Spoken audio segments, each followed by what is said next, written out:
Gather around, kids.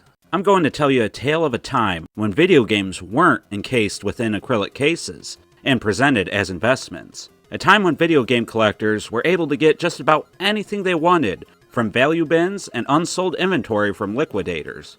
During a time like this, collecting for the Atari Jaguar was as easy as it could be. Okay, well, not true, but if you had the opportunity, it was easy. The Jaguar was never particularly well stocked and widely available in my neck of the woods, but I do remember that you could get the console for well under $100 at my local KB Toys around the year of 1995 and 1996. I was talked out of picking one up during that time, but a little more than 10 years later, I would pick up a used Atari Jaguar for around $100. It seemed like a lot of money at the time, but I was always very intrigued to play games like Tempest 2000, Iron Soldier, and Alien vs. Predator. And it wasn't long before I acquired hidden gems and rarities like Atari Carts, Rayman, Fight for Life, Air Cars, and more. It was a fun console to collect for, even if not all the games were particularly worth playing. Eventually I would sell things off and jump in and out of game collecting, but the Jaguar was always a console I regretted letting go. The good games were really good, and Jaguar emulation had never seemed to get any good, so when the mood hit for a round of Tempest 2000, or maybe to try and complete Iron Soldier, I didn't have much choice to get a fix. And when I made the decision to cover everything Atari for this YouTube channel, I finally had a good reason to pick one up. The problem is, the Atari Jaguar is stinking expensive in 2024, and has been for quite some time apparently. And this brought up a question that I'm sure most people who look into the Jaguar these days have. Is the Atari Jaguar worth the hundreds of dollars that you'll be required to spend if you want one? And, well, the answer requires some research, some soul searching, and brutal honesty with yourself. Lucky for you, this video will hopefully help you with all that, and in deciding if the Jag is right for you. But first I just want to quickly hit on how things got this expensive, and what could be done to alleviate the prices from the powers that be.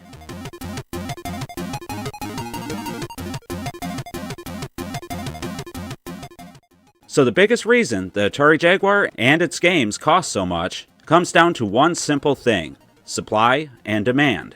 As I said before, these games are not easy to emulate and play in other manners, and there aren't many of these games to begin with, and I mean that in the sense of quantity. The Atari Jaguar sold somewhere around 150,000 units, and many people speculate less than that, and after 30 years or so of units failing, being broken, and simply tossed out with the trash, you can speculate that there are far, far less than those numbers. For consoles like the NES or the original PlayStation that sold gangbusters, availability should never really be an issue, at least not for a very long time. But the Jaguar has a small number of units available that is constantly dwindling, and the same thing for some of their games as well. And as more people learn of the Jaguar and decide they want to add it to their collections, well, there ends up being not enough to go around, or maybe just barely enough. That's why working consoles can cost as much as $400 after shipping and taxes at places like eBay. And cartridges can range between $20 and $30, all the way up to thousands of dollars for games like Battlesphere. Holy moly! Now I just want to get out of the way early that buying one of these consoles and cartridges aren't the only way to experience this stuff in 2024. You don't have many options, but you can pick up a copy of the Atari 50th collection on many different platforms, which was a brilliant release from Atari and Digital Eclipse a few years back. In the 50th collection, you can experience some Jaguar exclusives, and notable games like Cybermorph, Fight for Life, Atari Carts, Missile Command 3D, and many more. And a few of those games go for hundreds of dollars if you buy them in cartridge form. So if you want to taste some of the more interesting things from the Jaguar, then I think that's a good place to start. The new Atari can also help by making something like a Jaguar Mini available. And this isn't as far-fetched as it once seemed, because we just found out the Atari 400 Mini was announced and should be coming this March. And that's something that fans have been begging for, well, since I started this channel. And heck, even long before that. So if they put out a Jaguar Mini or a Jaguar Plus, along with a line of re-released cartridges, then this would help with cost immensely. But right now, those are what-ifs. And I want to get back to the purpose of this video, which is deciding if the high price of a Jaguar console and the supporting library of games is going to be worth it for most people. And again, the short answer is, well, it depends. What games interest you the most on the Jaguar? Do you want to experience games like Missile Command 3D, Breakout 2000, Tempest 2000, Defender 2000, Atari Carts, and other Atari-based properties? If so, then you're going to have to spend a lot of money. But there are games that can be had for a much more reasonable price if you're interested with what lies within those games. I'm talking about games like Cybermorph, Val d'Isere Skiing and Snowboarding, Flip Out, Checkered Flag, Club Drive, Iron Soldier, and Trevor McFur, as most of those can be found for about $20 to $40 each. And there are some fun gems in that list, but you need to make sure that you want to play them. If you're not a fan of very early 3D and SNES and Genesis quality 2D games, then this console is not only going to be a huge money sink, but also boring to you.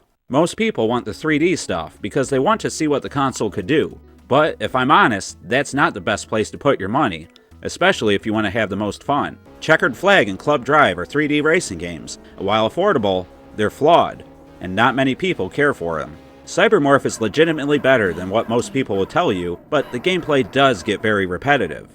Hover Strike and iWar have their fans, but if you're not a fan of early 3D tank games, then again, you're not going to find much to like here.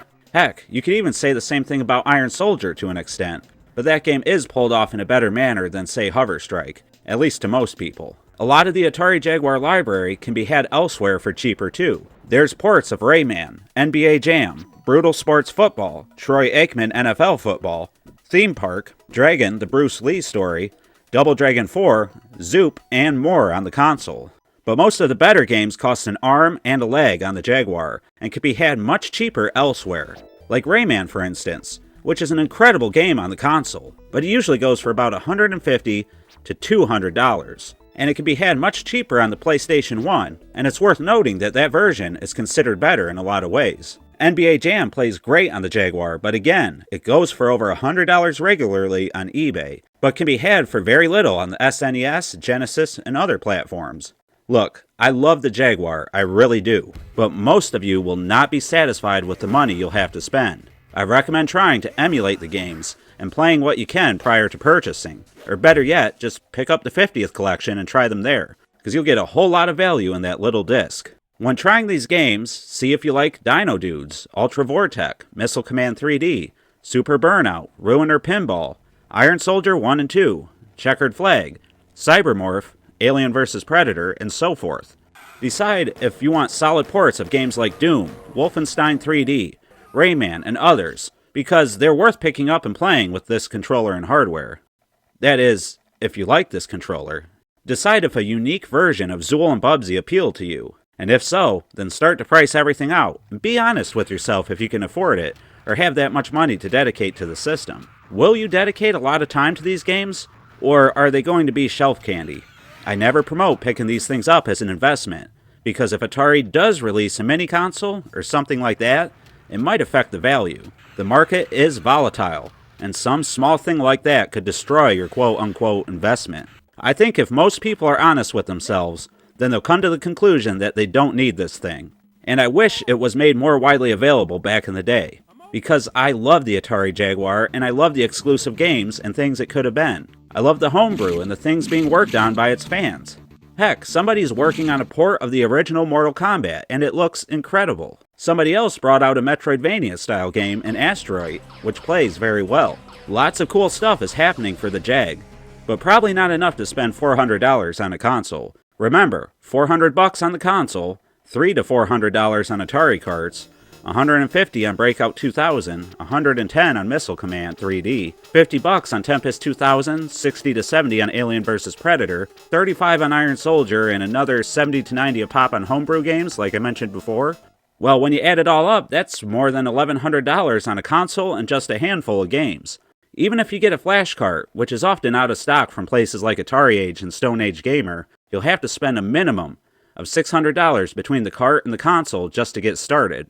And don't forget too, the Jaguar was a failed console in its time. It didn't sell well because there was an honest lack of software for it. The console also had some odd design choices, like utilizing a number pad during a time where it was already considered out of date, and like using exposed circuit board on the back for connecting to televisions. People desire it because it's a fun curiosity to play and learn about. And some of you might say, well, I've spent way more than $1,100 on games to this point in my life, and maybe the Jaguar will be for you in that case. But chances are, you've spent all that money on great games that you love to play. That might not be your experience with the Jaguar, and you might end up regretting it. But if I'm honest, I don't regret it. I love my Jaguar. And why is that? Well, not only do I love it because I love Atari and their products from the 80s and 90s, but this console has games that I enjoy playing. Tempest 2000 is the only game to this point to get a perfect score on the channel, and I was playing that game on the Jaguar. I love Ultra Vortec despite its flaws. I love Missile Command 3D, iWar, and the first-person shooter ports. I love the charm of it all, and I always regretted not picking it up from that KB toy store all those years ago. I guess I have an attachment to the console, and maybe arguably a mental sickness to collect these things. So if you made it this far in the video, and you think you might be like me, then number one, I'm sorry for you, but number two, I just ask that you do some research before you make the plunge. Look into the game library further. Look into the homebrew community and see what's out there and what's coming soon. Research about how easy it was to port Atari ST stuff to the Jag, and see if tracking down those games interests you at all. And decide if you can afford the Jaguar and the library of games to support it, and if so, then proceed. But if that stuff doesn't justify the money to you, then I wouldn't take the dive.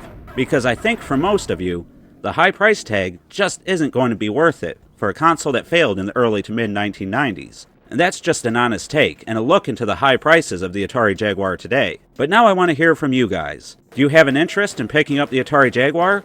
Or do you already own one?